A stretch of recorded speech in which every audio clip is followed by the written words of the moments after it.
Hello guys, in today's video I will be showing you how to fix Facebook events tab missing problem. So the answer is easy, just go to the settings and then scroll down to the apps section.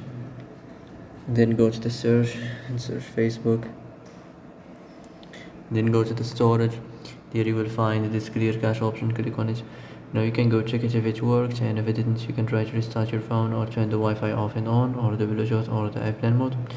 Also you can try to clear data, but be careful. If you clear data, all these applications data will be deleted. This includes all files, the settings, the accounts, the databases, etc.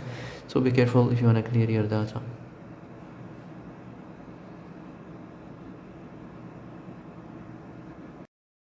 And that's it for today's video. I hope this is the answer you've been looking for. If you like this video, don't forget to like and subscribe, and see you in the next video. Thanks for watching.